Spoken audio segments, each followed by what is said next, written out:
സത്യമായി ശുദ്ധസ്നേഹമായി ദിവ്യജ്ഞാനമായി വാഴും ദൈവമേ, നിത്യവും നിനക്കൃപാകടാക്ഷങ്ങൾ കേൾക്കണേ ഞങ്ങൾക്കെപ്പോഴും.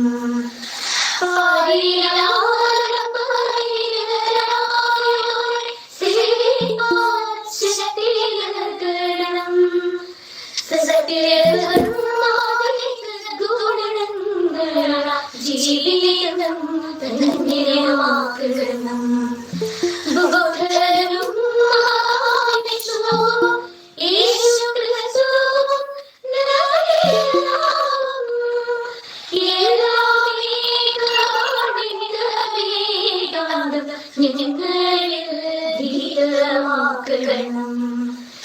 സത്യമായി ശുദ്ധസ്നേഹമായി ദിവ്യജ്ഞാനമായി വാഴും ദൈവമേ, നിത്യവും നിനക്കൃപാകടാക്ഷങ്ങൾ കേൾക്കണേ ഞങ്ങളെപ്പോഴും.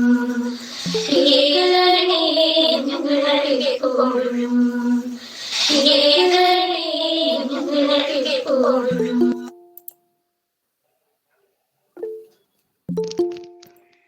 So, I may have the privilege to call Rashmi VS to welcome each of the dignitaries. Rashmi VS. Thank you, Soumya. Kelkamo, Soumya. Yes, welcome. Good afternoon to all. I am Rashmi, Research Scholar, Theophilus Training College, Nalanchira. Welcome everyone. Thank you for joining for our Indepth program. It's my honor, more than a pleasure, to welcome our resource person, Dr. Rosamma Philip, Principal, Mount Taboo Training College, Mattanapura. I am sure that you all will feel enriched with knowledge after the completion of this event. We welcome you, ma'am. Next, a warm welcome to our principal, Dr. K.Y. Bandik sir, and research coordinator, Dr. George sir, for this wonderful session. I heartily welcome all the research supervisors joined today for this Insight in-Depth program. Finally, I welcome all the participants who came to enrich their knowledge. Once again, I welcome to all. Thank you.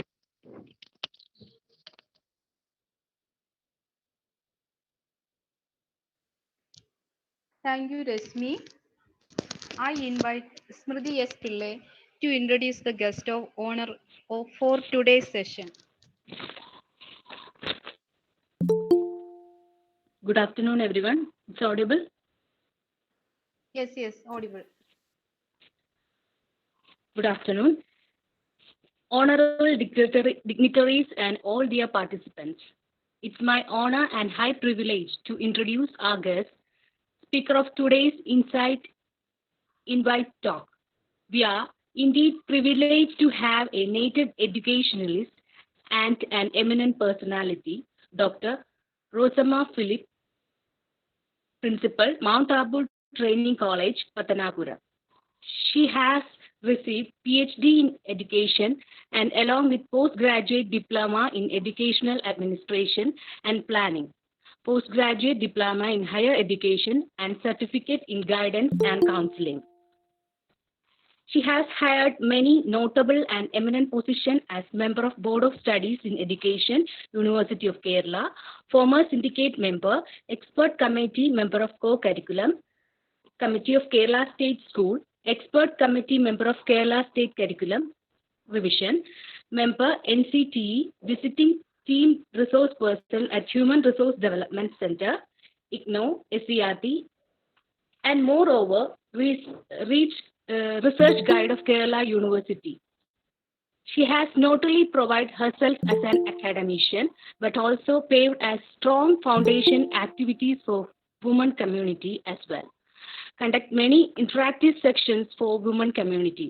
She has extended her activities in local bodies like panchayats and municipalities for educational development programs, interacting and delivering talks in public gatherings on relevant issues, and also she has done research on social skill development of SC/ST students and done various personality and adolescent development programs and inspirational talks for students. Along with her various publications and activities through media, she is being awarded and honored with Best Research Award by Andhra University 2018, Best Innovative Practice Award by NCRT 2000, Andhra University Award in 2018, and Best Innovative Practice Award NCRT by 2013. Ma'am, we are really proud and privileged to have you as our chief guest and speaker for today's talk. I welcome you, ma'am. Thank you. Thank you, Smriti. Before we get started, few humble requests to all participants. First of all, turn off your microphone as this will facilitate the smooth running of our talk. Second, this talk will be recorded by us and it will be given to you later through the YouTube platform of MTTC. Third one, e-certificate will be issued to all participants and we will provide the feedback form in the chat box after the talk. During the presentation time, your valuable comments, suggestions, and doubts in the chat box will be considered in the discussion session after we turn off stop. Okay, thank you. You are hungry for the treasure of knowledge. We are eager to learn the materials and they are thereby acquire wisdom. Let us always keep this enthusiasm in order to satisfy our hunger of the positive effect for proactive effect. I call Dr. Rosamma teacher to present their concept. Welcome, ma'am, and over to you.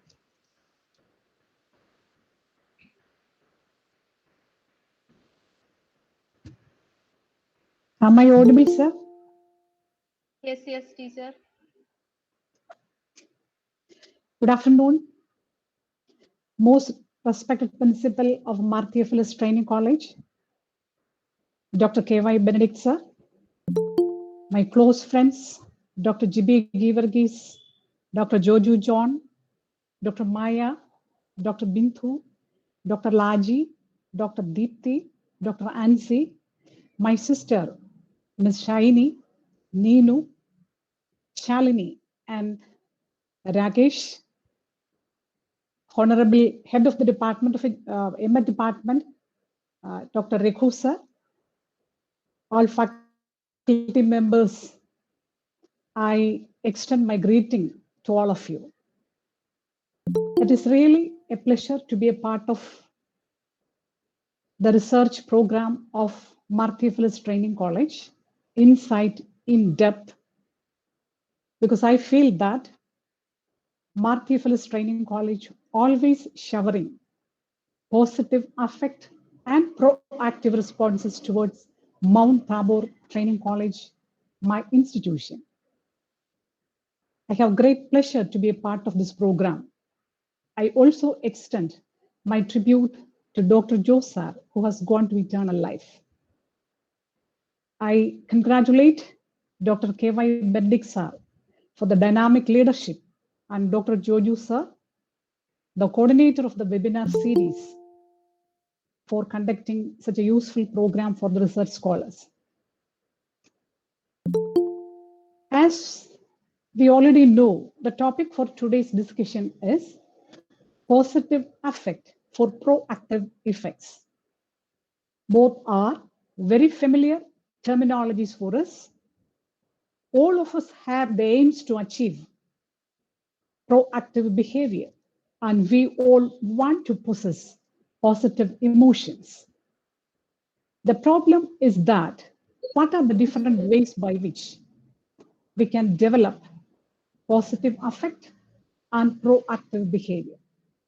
Unfortunately, the word itself is positive, and psychology always deal with solutions for the problems related with the negative aspects. So we give always importance to negative emotions, its elimination, its reduction, and different strategies for helping people to reduce the negative emotions. Researchers related to positive affect are less. And this is something that we actually want to practice in our life. And so let us think something about positive affect and proactive behavior. I would like to bring your attention to the UN World Happiness Report, which has published recently, where India comes in 144th position, where the survey conducted among 156 nations only. And for the last 3 consecutive years, Finland comes in the first position.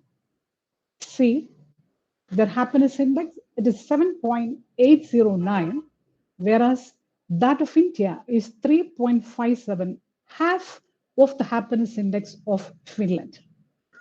Our neighboring nation, Afghanistan, comes in the 66th position, while India comes to 144th position while assessing the happiness of the people. The UN report itself writes that the happiest countries are those where people feel sense of belongingness, mutual trust, and where they feel that they have the burden of hardships are less.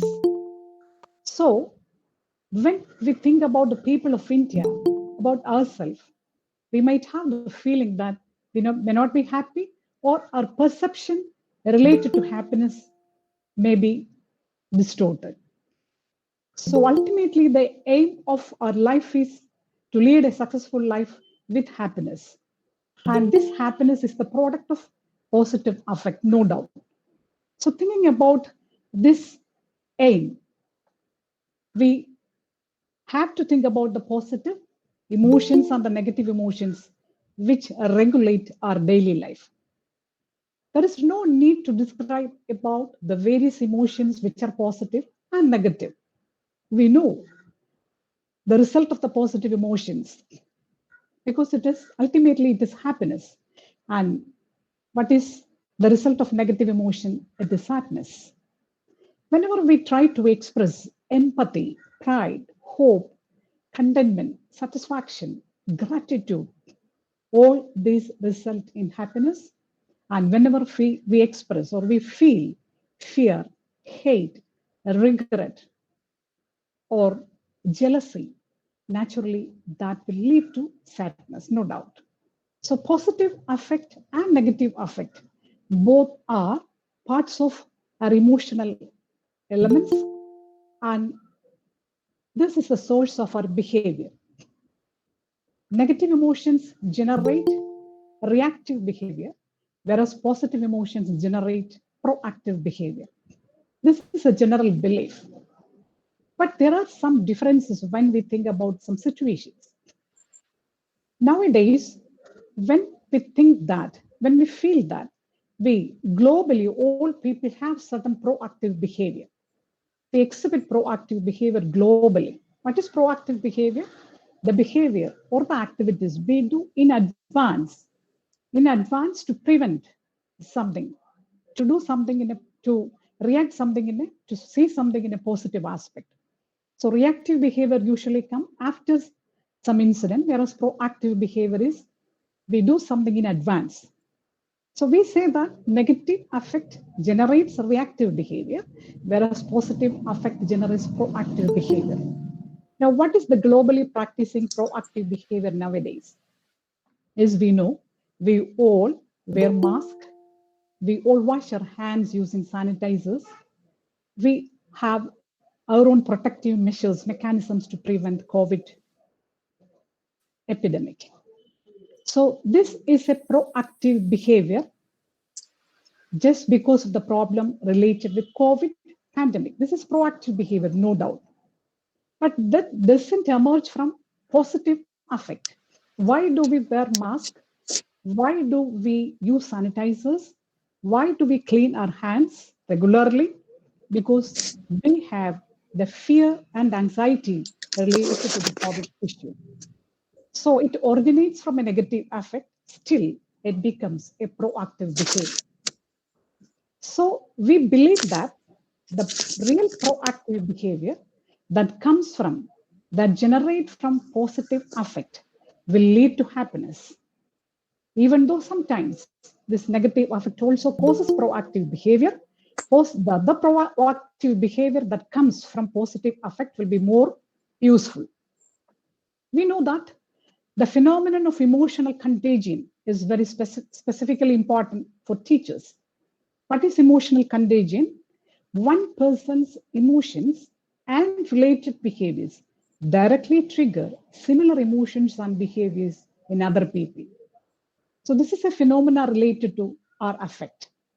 As a teacher, if you possess positive affect while you transact the curriculum in the classroom, naturally your affect will trigger similar emotions in our students. That means they will demonstrate proactive behavior. If you display negative affect, the students will be triggered to a reactive behavior.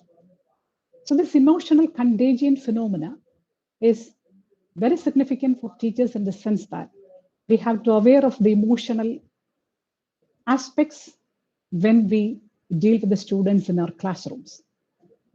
So positive affects have direct impact on the behavior of the students because it triggers student behavior. Students absorb, internalize the emotional components, the positive affects of teachers, no doubt. When we think about that, even though we feel that positive affect is a component that is closely related with affective domain, it is related to cognition, no doubt. Those people who exhibit positive affect, those who possess positive affect, has very high cognitive skills. They are very creative. They are engaged in innovative activities. They are flexible in their life in the sense that they can adjust with any situation that is challenging for them. They have focused attention and hence their efficiency will be very high. They are very integrated, emotionally integrated, socially integrated, and hence their social acceptance will be very high. They are good performers wherever they are. And when we think about the physiological or the dopamine levels, they will possess high dopamine levels where they exhibit happy behavior throughout their interactions. And they show broad repertoire of behavioral patterns because they will have different positive personality traits which will be matching to the different societal needs and environmental requirements. So they can adjust very well with the situations. And practically saying, this is the intelligence. So positive affect has a close association with practical intelligence and intelligence that is successful for leading a successful life. That is my affect texture. In the affect continuum, where do I stand? From going to the negative to the positive terminal, which is my position. This texture is very important while I am in the classroom, while I'm interacting with other people, while I'm in my family. And as a researcher, this affect texture is an important deciding factor for your future achievements. How do we identify this? This texture can be identified from the negative and the positive emotions that we display in our interactions. If you are a person constantly expressing hate, fear, anger, regret, sadness, of course, your position will be at the negative side. If you are a person who can express love, joy, empathy, hope, then you will be labeled as a happy person and you will be at the end of the positive side of the spectrum. How do we identify this texture, this affection, this affect texture? Is there any way to identify that? Yes. As we discuss in all our psychological terms, the only way is to assess through the observable behavior. What do we observe? the visual and the verbal behavior of a person. What is the verbal behavior?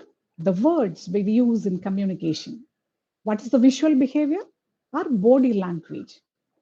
So, friends, the words we use and the body language we display are the reflections of our affect.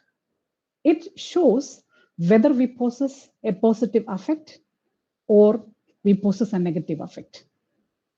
It is observed by somebody else, not by me. It is observed by someone else, some standing outside. So the observation of the other person, the mirror used by other person to see my behavior sometimes decides my affect texture.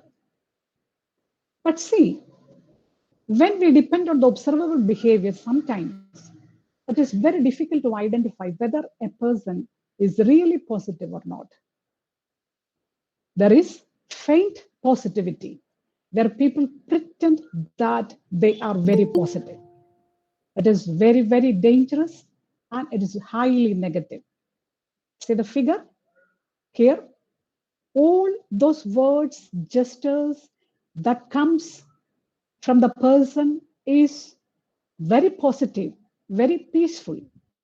But what lies inside, very poisonous, venomous thoughts and actions. But what is visible for us, that is very good. This is known as feign to positivity. Sometimes, as human beings, we are unable to identify what is the real positivity and the faint positivity. Anyway, the capacity to discriminate persons with faint positivity is an important attribute to be possessed by a teacher as well as a researcher, because that's the most important challenge that we face nowadays. Is it possible to quantify the positivity level of a person? Can we measure positivity? How much positivity do you possess? Is it something like 100 kg, 500 ml, like that? Yes, we can measure it. Positivity ratio is positive expressions and negative expressions. The ratio between these two is usually termed as positivity ratio. The number of positive expressions you use per minute, per hour, or per day divided by the number of negative expressions you use will give a ratio, and that is known as positivity ratio. See, when we say that positivity is very important, actually, it has a direct link with our life, especially positivity and marriage is closely related. How is it related? We know it's very clear that those people with high positivity ratio will have a good marital life. They will lead a successful life for a longer period. And we have enough research studies related to that. John Gottman, an eminent researcher related to marital life and interpersonal relationship, he said, if the positivity ratio is greater than 5, that indicates that the couple, they mutually use positive affect, and this will lead to a long-lasting married life. Even though conflicts and confusions are there, still they can lead a successful life. And he says, if the value is less than 1, that is, the husband as well as the wife continuously use negative words and reactive behavior, the marriage will not last for more than 1 month. So this is an issue of mutual behavior. The behavior of one particular person is not adequate to come to this particular conclusion. So this is the study of John Gottman from a longitudinal study where he conducted with more than 79 couples. And he observed that if the husband and wife both have positive affect, naturally, the marital life will be very happy. There is no need to explain that. We all have our own direct experiences related to that. Then, if we say that if the value is greater than 5, there is a good, happy life. And if we say that if the value is less than 1, that life will be of disappointment. Of course, there is a line of separation between happiness and sadness. That line is termed as Losada line. Losada, a Brazilian knowledge management expert, identified with some mathematical systems that if the positive and the negative affect ratio is 3.3:1, we can maintain a balance in our life. That means when we use one negative expression, if we use 3 positive expressions to compensate, there will be a balance in our life. So this is the flourishing versus languishing personality. If the positive is to negative ratio is 3:1, or the positive ratio is greater than 3, your personality will be a flourishing personality. And if the positivity ratio is less than 3, more accurately 2.9, your personality will be going to be a languishing personality. So it's our decision whether we want to become a flourishing personality or a languishing personality. That is closely related to our positive thoughts and our negative thoughts. Ultimately, flourishing is our aim, no doubt. Why do we conduct research? Because we want to flourish in the field of education. We want to flourish in the field of profession. We want to flourish in our personal life. We don't want to become a languishing personality. So what are the attributes of a flourishing personality? Self-acceptance. If I want to become a flourishing personality, I will try to accept myself first. A person who accepts the self only can accept other people. And I will have a purpose in my life. I will try to make very cordial relationship with other people. I believe in my personal growth in all spheres of life.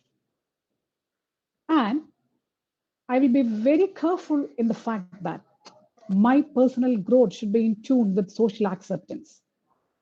If my personal growth is against the social ethics and norms, that cannot be considered as a growth.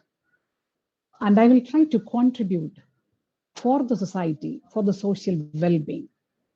So these are the attributes of a flourishing personality. Then it is very clear that what will be the attributes of a languishing personality.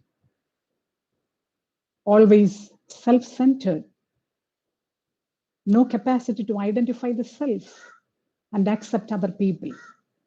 Always confusion about the purpose of life. They are unable to make cordial relationship with other people. They will be always worried about their growth and they are unable to achieve their personal growth. They will always feel social rejection and their social contribution will be minimal. So human flourishing is ultimately the aim of our life. Flourish in the field wherever we are. Flourish in the place wherever we are. Or we say, bloom where we are planted. And it includes the major features of goodness, generativity, growth, and resilience. As a human being, if you want to flourish, the most important quality is goodness. Be happy. Try to satisfy with what all things you possess. Always display goodness in your activities. Be a person with generativity in the sense that try to make own contributions in all the fields wherever you are engaged. Think differently. think divergently, think for the productivity. And growth is our aim. Within the limitations, identify the opportunities. Within the obstacles, find out the opportunities. And growth is our aim. Be a resilient person. Human life is full of adversities, challenges, issues, uncertainties. Think for positive achievements.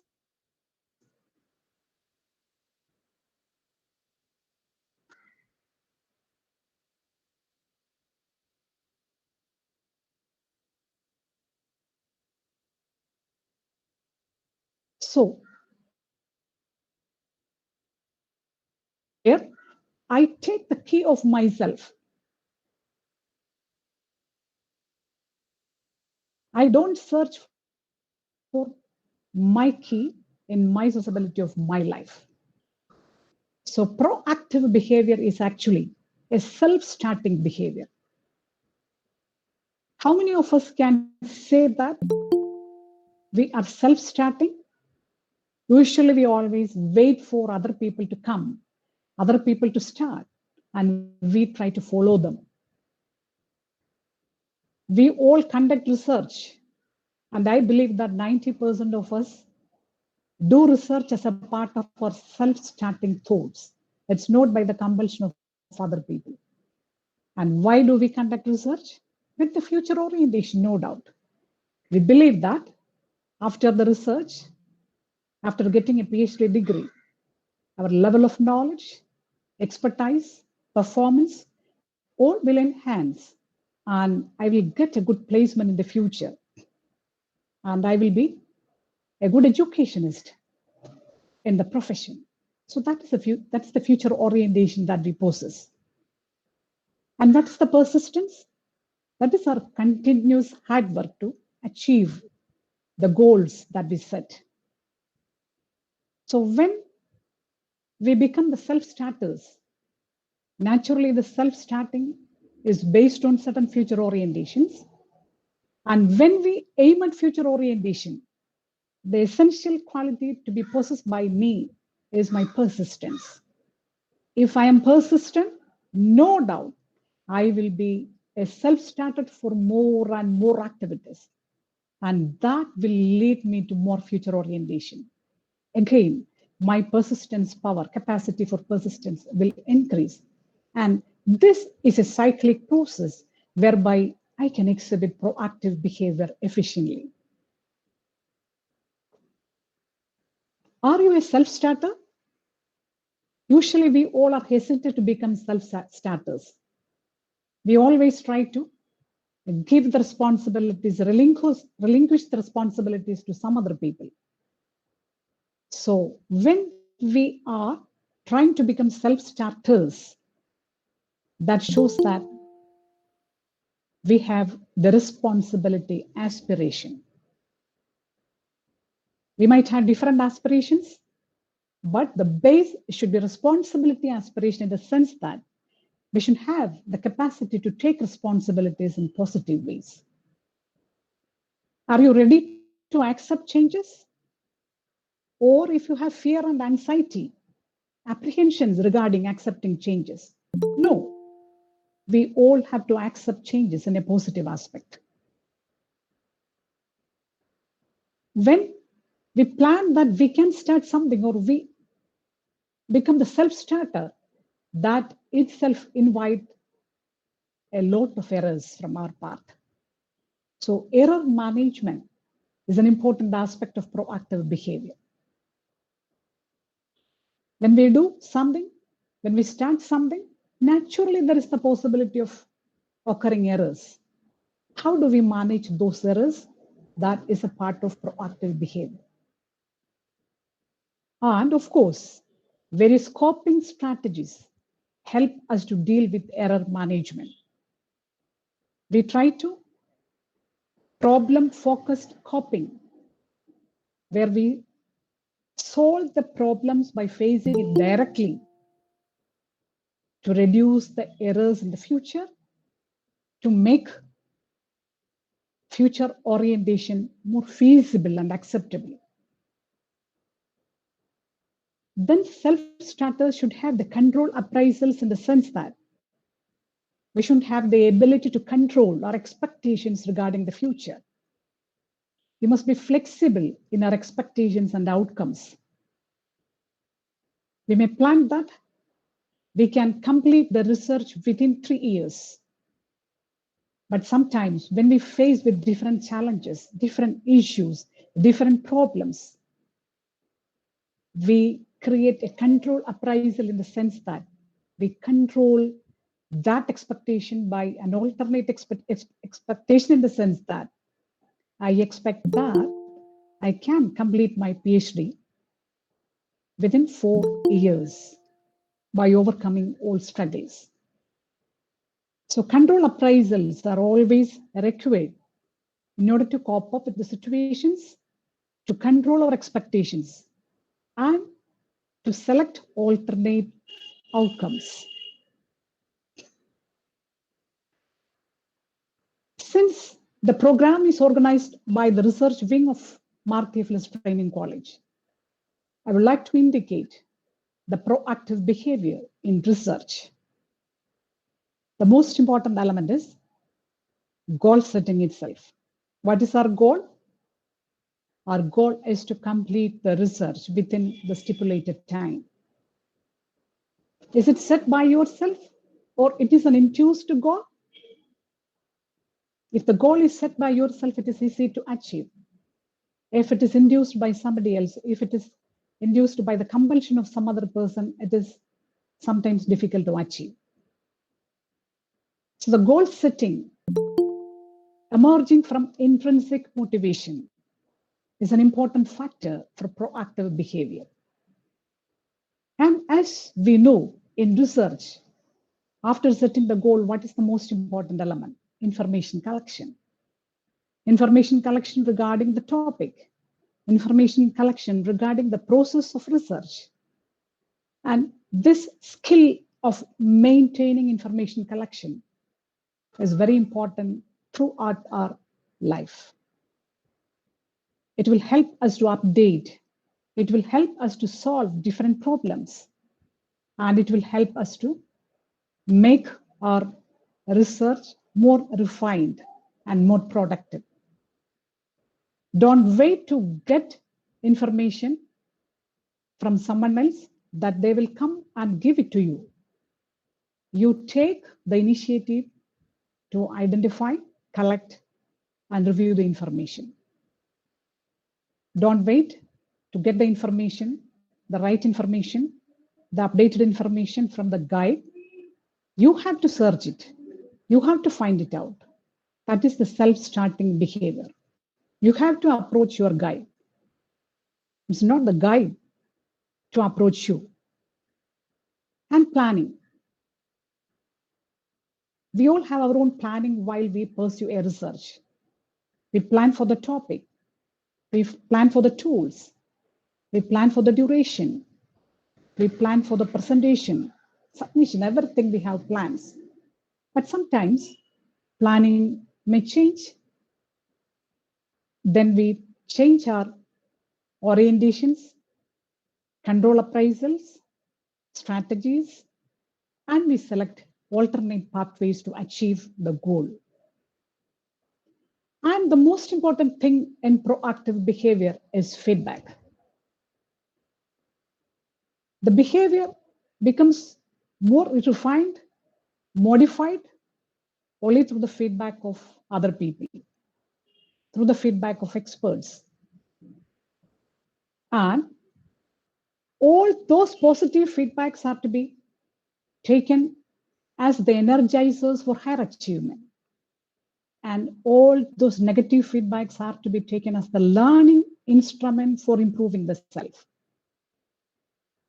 Not for going away from our aim, but to achieve our goal, but to improve and modify our behavior.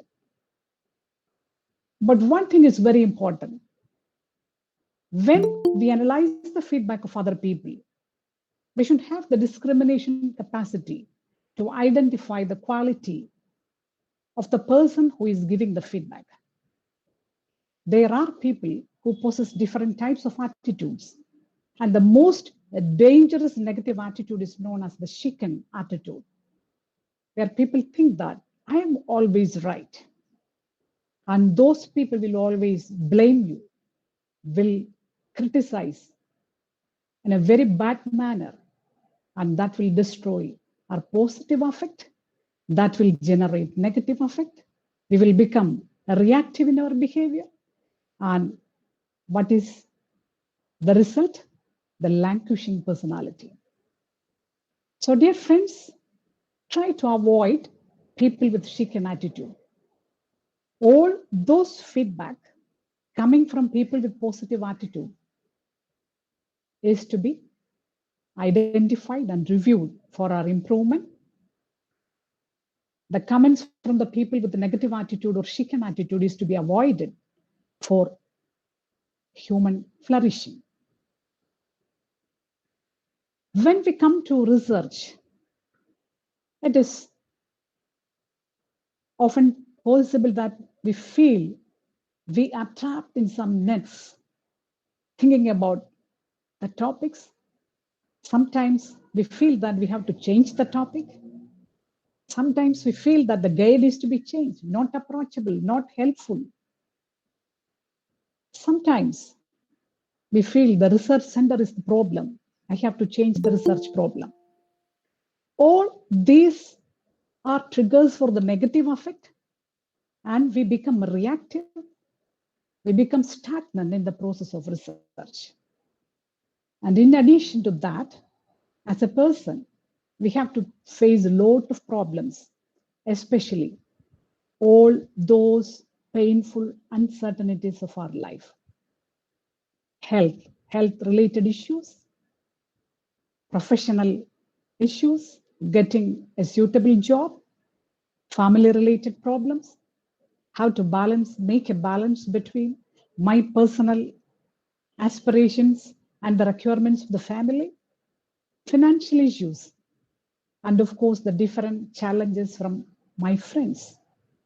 All these generate negative affect within me, which will make me reactive, which causes me to go away from my aim. I will try to stop my research. I will try to stop my job.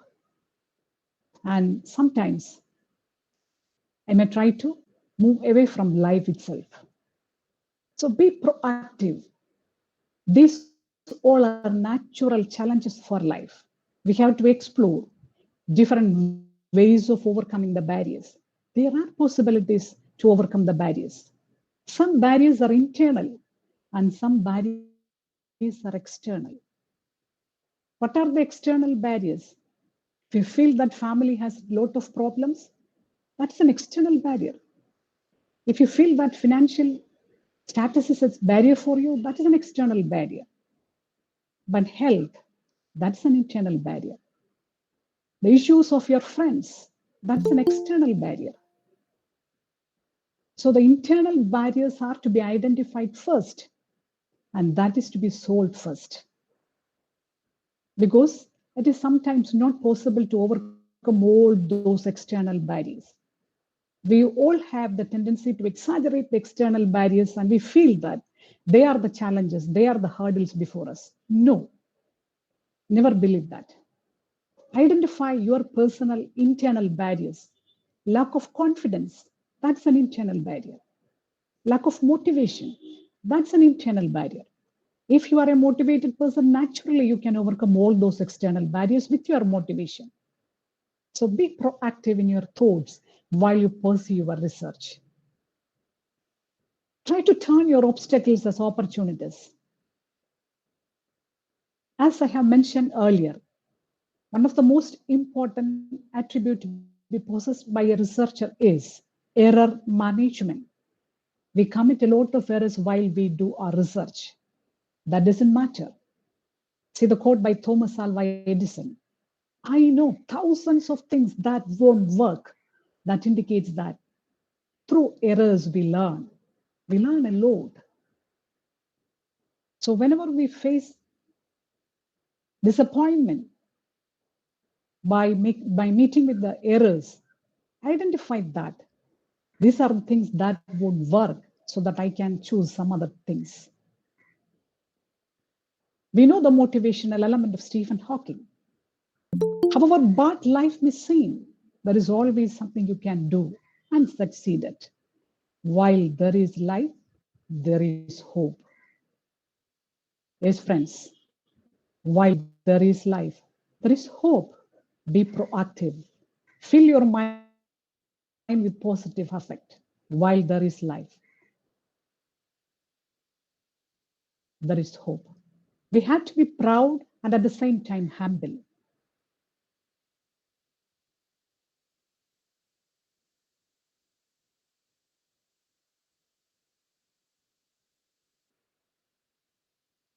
Recognize and acknowledge. No, humility is the most important symbol of a teacher, of a researcher, and of a person in the field of education. See the beautiful quote by Aristotle: the more you know, the more you know you don't know. This is actually the base of academic humility. So when we think, when we behave with academic humility, naturally our behavior becomes proactive, no doubt. So the most essential traits for a research scholar: be resilient and be gritty. To be that spring, it will bounce back easily. It will come back to the original position easily.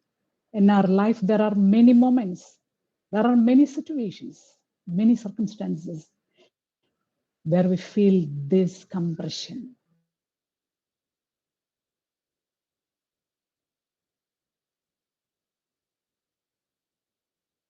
Maintain an equilibrium between the pains and pleasures of your life. Be gritty, be courageous to move forward towards achieving your goal. I would like to bring your attention to the beautiful concept of Stephen Covey, the circle of concern and the circle of influence, which is very relevant in this COVID pandemic period. See, there are two circles. One is the circle of concern and the other is circle of influence. What the circle of concern show? It includes all the things I care about, all things that affect me, all things that impact work.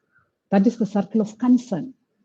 So all the things I care about, all things that affect me, that itself indicates that the circle of concern is filled with anxieties, fear, apprehension, anger, dislike, yes, of course, negative affect. But what is circle of influence? All the things I can affect, all things I can impact, all things I can change. That is circle of influence. So these are the two circles in our life space, no doubt. We all know the theory of Kurt Lewin, the life space. So these two circles come within the life space of each person. What is our option? Say the first circle, configuration, reactive behavior, where the circle of concern is very big compared to the circle of influence. The result is reactive behavior. If the circle of concern is big, what will happen? I will try to blame others. I will be accusing. I will focus the weakness of other people. I will exaggerate the deficiencies of the environment. I will be very anxious about the COVID problems. I will be worried about the future of these viruses. What What can I do to change these circumstances? No, sometimes it's not possible to influence our circumstances, right?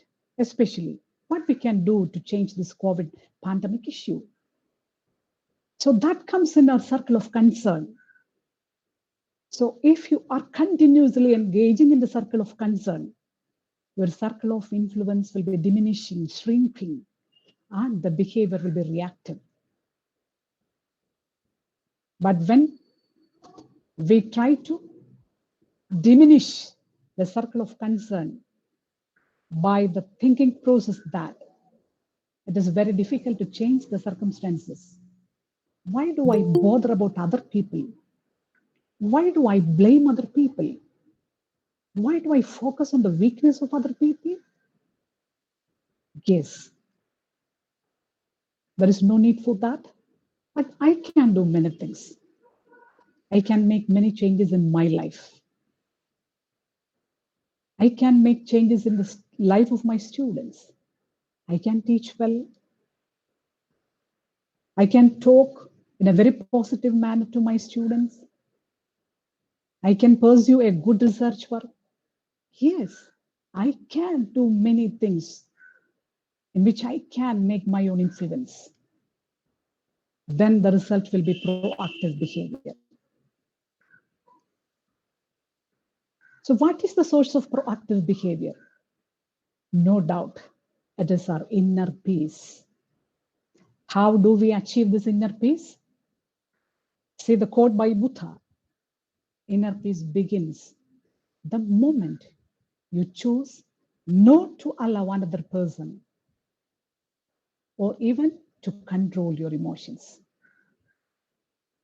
Why do you permit other people to control your emotions?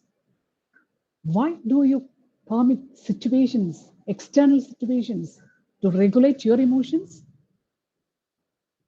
If you want to achieve inner peace, start from within.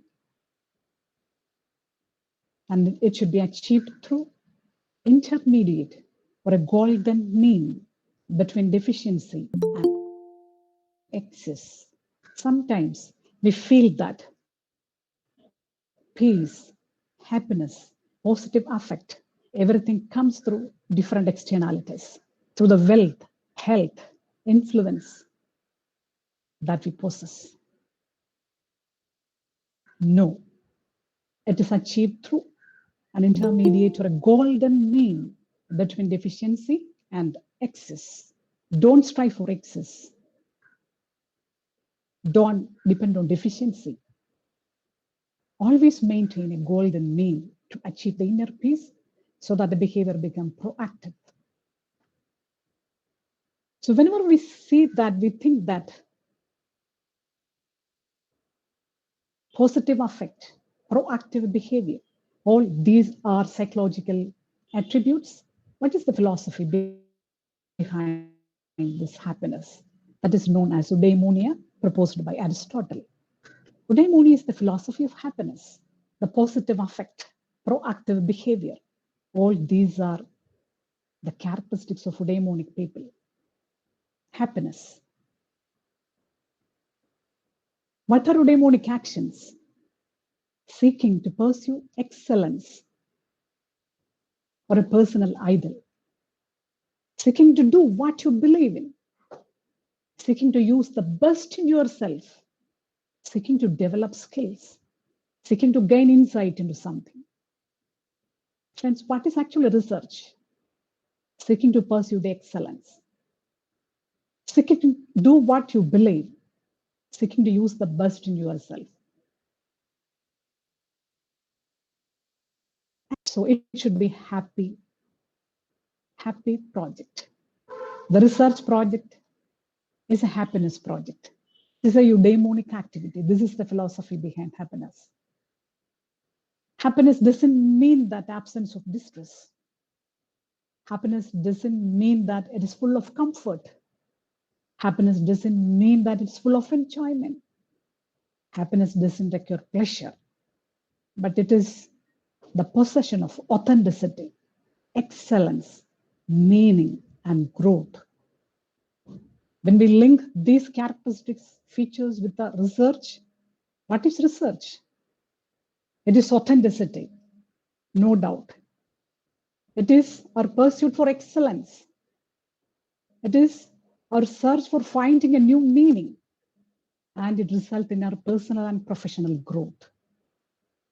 So research activity is a proactive behavior. It's a happiness activity. It is a eudaimonic activity.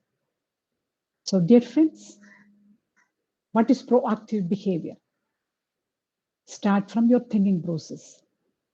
Fill your mind with positive affect. Think, analyze, plan well, try, do again, keep on doing, and the success will be the result. Happiness will be the result. And throughout the steps, you will exhibit the proactive behavior. Are you sitting in a step with a comfortable thought, I won't do it, or I can't do it? Please move from that comfortable step. Please move from the negative affect. Please stand from the negative affect. Please go away from the reactive behavior. Think, I want to do it. How do I do it? I will try to do it. Yes, I will try to do it is the most important identity of a person possessing proactive behavior and positive affect. If you think that, if you believe in that, you can do it and you will do it. And finally, success and happiness will be the product. So dear friends, believe in your abilities. Fill your mind with positive affect. Always display proactive behavior, and you can and you will win. Thank you. Thanks a lot for the patient listening. Thank you, ma'am.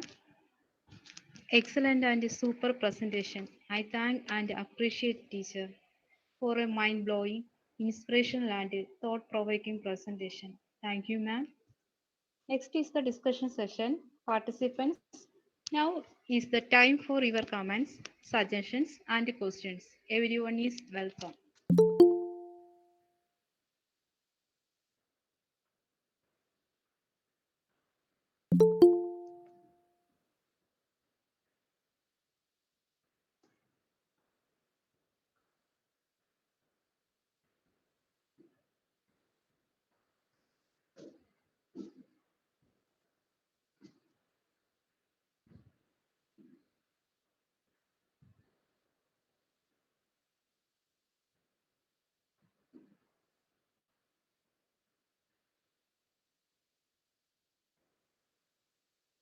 Please be active to share your views. You can ask anything, you can share anything.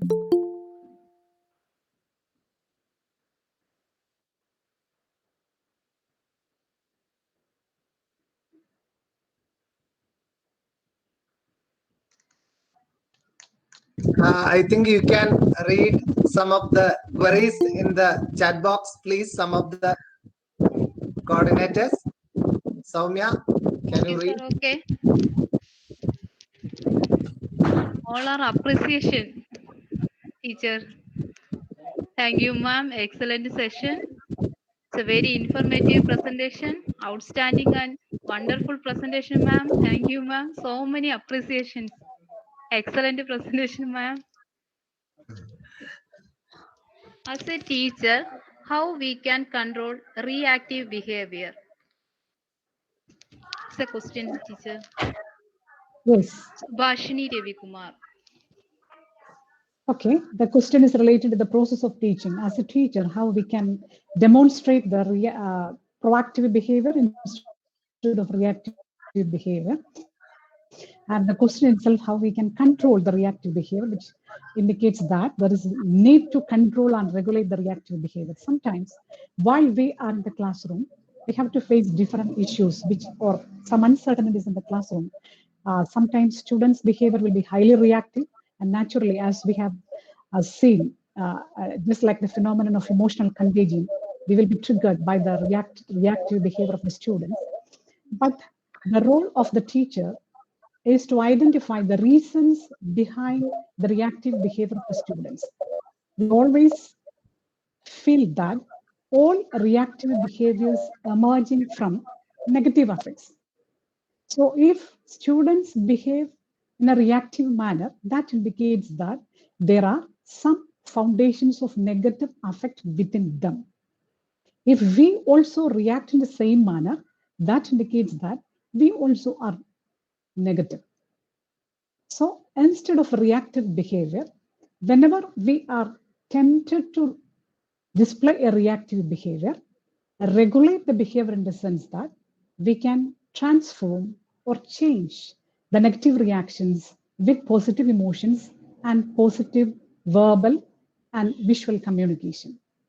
So the words and the gestures can be used effectively to substitute reactive behavior. If we have some conscious training for that, naturally we can regulate our reactive behavior and we can substitute certain proactive visual and verbal components instead of reactive behavior. Thank you.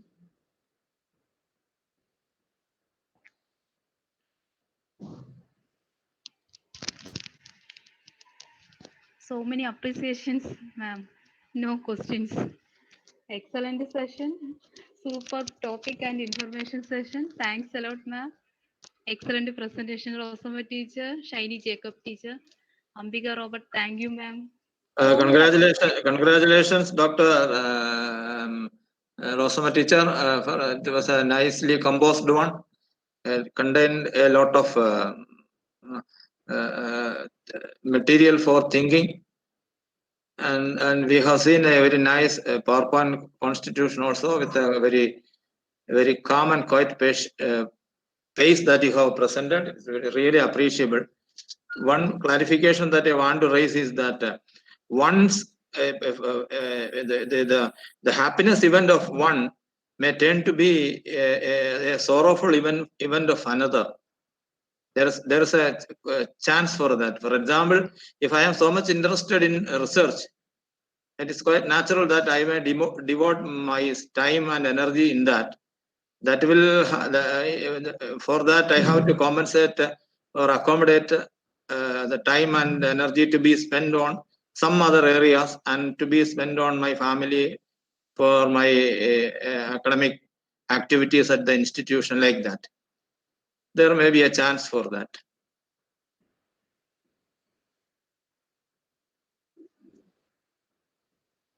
Yes, sir, I agree with that important issue. Sometimes that personal happiness may not be. Yeah, that personal happiness may not be a happy even for the majority group, but still, as I have mentioned earlier, the aim is human flourishing. When we give more importance to other people's opinion and other people's comments, sometimes it's not possible to lead a happy life for the self. So if I believe that this is something to be done for attaining happiness and it is good, it has a social contribution too, then I have to take a stand in that, no doubt. If I believe that it is only for my personal happiness and that doesn't contribute to the society, then I can change my goals according to social acceptance and according to social cohesion. So there should be a balance between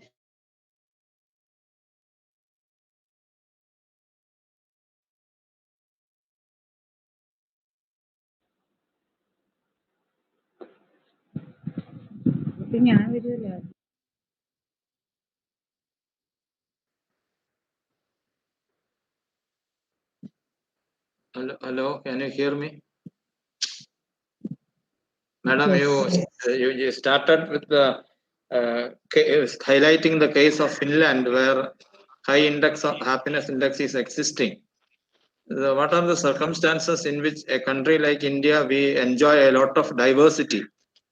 And as we know that the diversity is a very fundamental basis for more happiness, because that will reduce monotony of our appreciation, of our thinking, of our experience. So diversity is always welcome. But when we go to the case of Finland, it's a very reduce the number of population, then a uniform kind of social circumstances are existing. So what the environmental and geographical factors contributing to the happiness, and how we can account for low happiness index for India amidst the diversity. Yes, sir. There are many other nations also in the survey of the United Nations, just like Finland. Many small nations were there with number of people very less, low population, population density very less like that. Since Finland comes to the first rank, then the UN itself indicates that there are certain criteria on the basis of this human happiness index was measured, sense of belongingness, sense of security, of course, the economical growth, mutual support, all these are very important. But when we come to present scenario in India, we know in the midst of all these diversities, we are unable to utilize these diversities efficiently. Rather, there are many negative elements which are trying to separate or broaden the gaps between the diversities in spite of trying to unite various diversified elements. In India, we can see that there are many people, many powerful authorities, many missionaries. They are purposefully making a very big gap between the disparities so that they think that this unity in diversity may not be helpful for their selfish motives. So this sort of political or communal or extreme thoughts are to be diminished through a good system of education. And as educationists, this is, I believe that just like the influence of concern proposed by Stephen Covey, it is the circle of concern. Sorry, it is the circle of concern, not the influence of concern. It is the circle of concern. And there is limitations to make our own influence in that concern area. But education is an important tool whereby we can make changes in the thought process of individuals. So as teachers, we can impart appropriate thoughts and interventions among the students so that this feeling of diversity can be utilized effectively for attaining happiness. Thank you. Thank you, Rosamma teacher, for your brilliant, outstanding presentation. And you have addressed perhaps the most important question that humans have ever in their lives. Now, I would like to share something really subtle about humans, in my case also. And we know that our responses should be proactive and it should lead to positive action, and our responses should be creative, everything. We know it. But when a stimulus is present, there is a narrow passage where we slim from the normal peaceful method of reactions to towards angry, maybe arrogant, provocative way of behavior. That's a challenge, ma'am. That's the biggest challenge. I don't know how can we build the gap, and how can we develop a harmonious system of responding positively. That's the challenge, ma'am. That's what I feel. Jojo sir, can I just add something? Please. Yeah, Rosamma teacher, it was an excellent presentation. I'm Dr. Asha A.K. I do remember as a PhD student, even I have gone through this tumultuous stage where I felt that, okay, I'm going to end my research, I can't do it anymore. But once you have finished it, only you realize that how worthful it was and how good it was, and you could have done it in a better manner if you could have been proactive in your research. And what I feel is that in order to maintain our happiness, in order to be proactive, we should identify our stress busters. That is, identifying the stress busters is very, very important. Which is the person who can give us appropriate guidance, or which is the person who can give us proper consolation or proper happiness. Identify the areas, the recreational activities or areas in which you can ensure that you will be happy with. Your hobbies, it can be your hobbies, it can be your passions. It can be doing something that makes you feel happy. It can be avoiding your negative emotions, negative people, or negative activities, or negative situations or scenarios. So identifying a stress buster will be an excellent way. Rather than being reactive, let's be proactive using this technique. I feel this is from my own experience. Thank you so much. Thank you. Thank you, ma'am, for supplementing your thought. Ma'am, one question. Have you identified the blocks to eudaimonic behavior among researchers?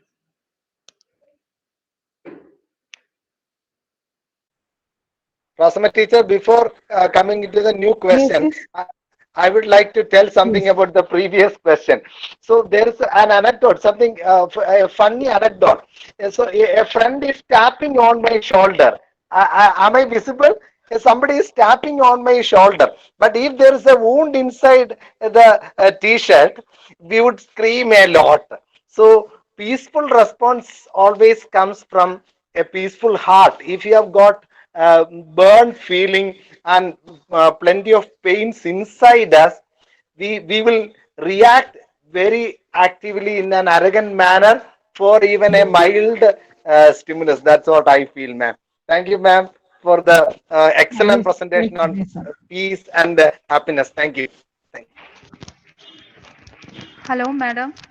One question arises from the chat box. Yes, Have you identified the blocks to eudaimonic behavior among researchers? yes. What are the barriers that we face during our research?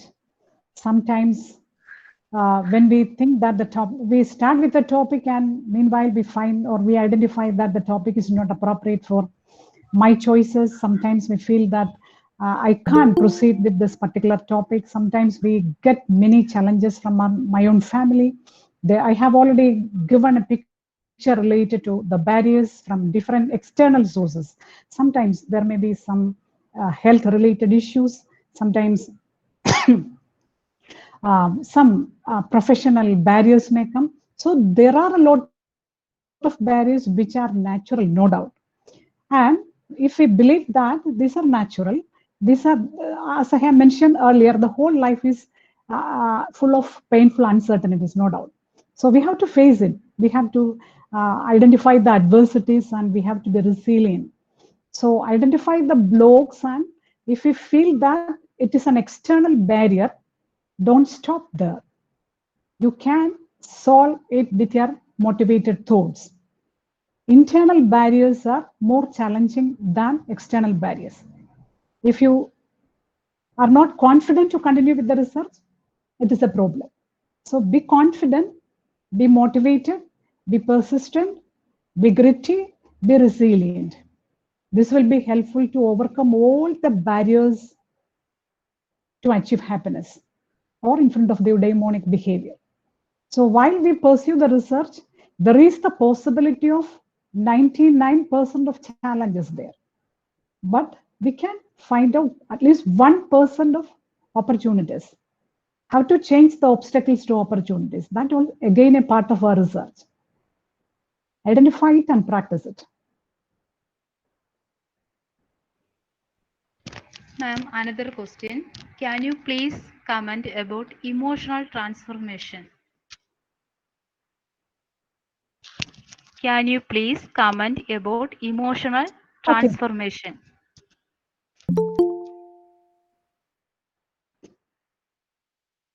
Okay. Emotions. What is the foundation for transforming the emotion? That is cognition. We cannot separate emotion from the cognitive aspect. Appropriate cognitive interventions are the base of changing emotions. If you want to transform negative affect to positive affect, what is the base? Fill your mind with positive thoughts. So thoughts are the basic prerequisite for emotional transformation. If you think that you can, then why do worry about your achievement, your goals? So any transformation is possible in your emotions with the help of your thought process. Think positively. Positive thinking and positive affect is the most important resource for emotional transformation. There is no actually. But if I feel that these are blocks, barriers, and hurdles before my goals, achieving my goals, then I have to transform my negative emotions to positive emotions through appropriate cognitive interventions in the sense that I have to change my thought process positively.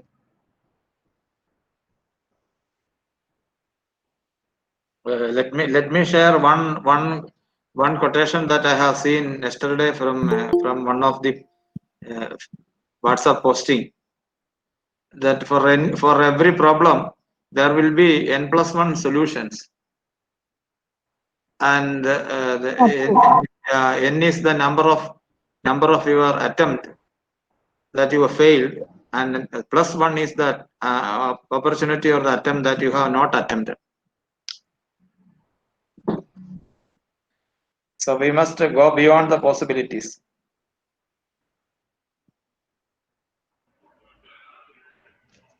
Excellent mathematical representation of identifying the solutions for different problems.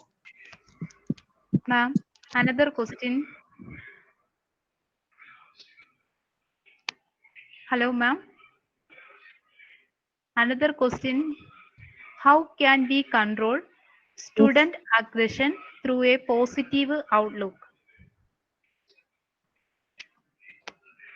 How can we control student aggression through positive outlook?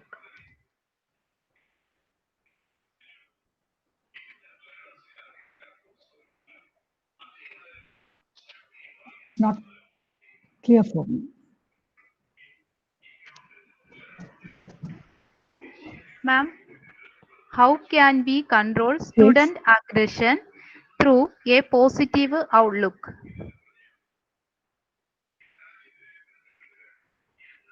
Yes.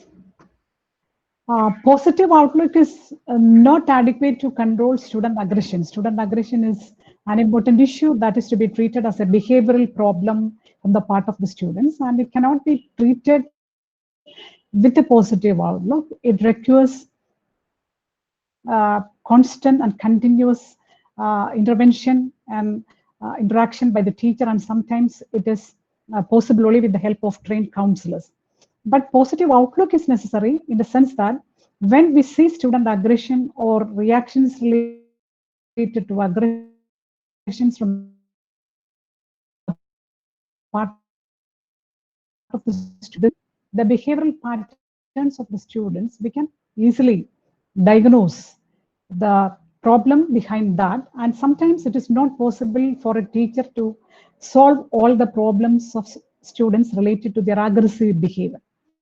So the skill of referral is an important skill for a teacher as a counselor. So we immediately refer that particular student to someone else, to some experts who are trained in managing student aggression, child aggression, or adolescent aggression. But the positive outlook will help us to identify the person. The aggression is a part of his behavior. That doesn't mean that the person or the student is bad. So identify the person as such, identify the positive aspect of the person, of the student, the positive outlook is. And apart from that, the help is to be provided, the intervention is to be provided from some other sources too, or we can collaborate some other people or some other resources to find out the solution. So this itself is a positive outlook. We can solve the problem sometimes, sometimes again a positive outlook.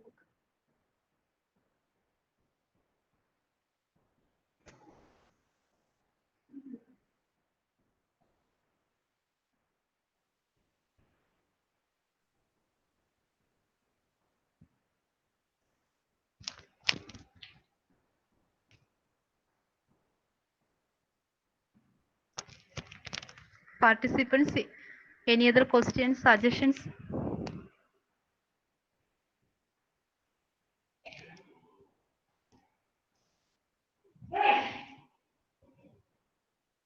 Dear participants, here we come to the conclusion of Google platform. The sun Yes, is... producer, what is next? Any other questions?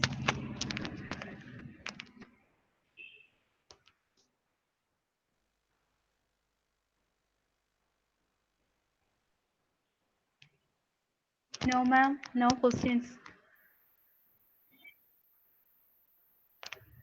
No questions, ma'am.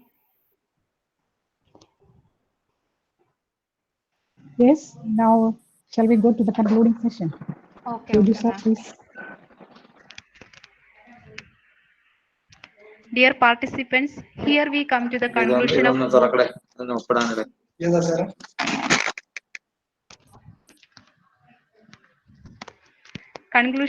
Google platform. The sun is at west going to its nest, but truth is that it cannot hide there always. Again the dawn will come. We again come together with more enthusiasm. Since we wind up this session joyfully, I call Janu to express the words of gratitude. Good evening, all. Is it audible? Yes, audible. Okay. This was the sixth session of Invited Talk series, Insight in Depth. Our thirst for knowledge is very well quenched through today's session on positive effect for proactive effect. The research scholars will be truly beneficial from this session.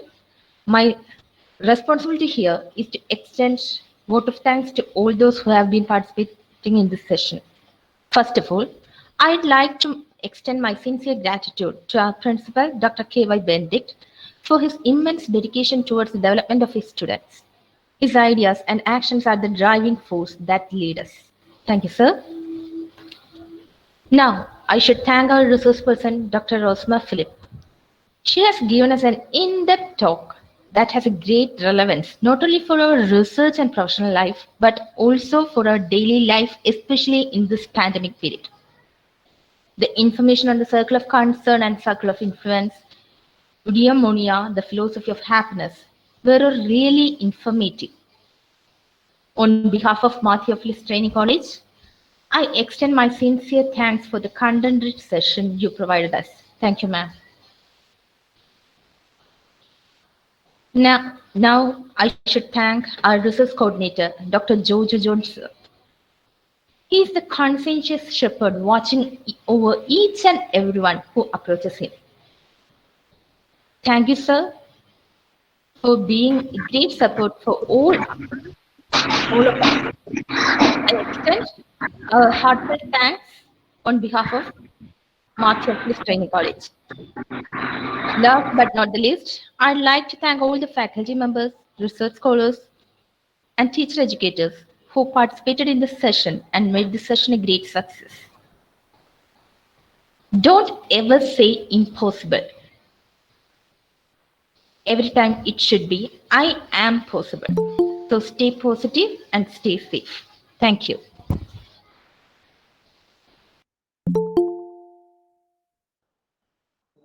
Good afternoon. Next week, we will have another presentation by Dr. Gang Mahota, Associate Professor in English, Regional Institute of Education, Bhopal. The topic is language pollution. Thank you, Benedict sir, for that. Dear Rosamma teacher, thanks a lot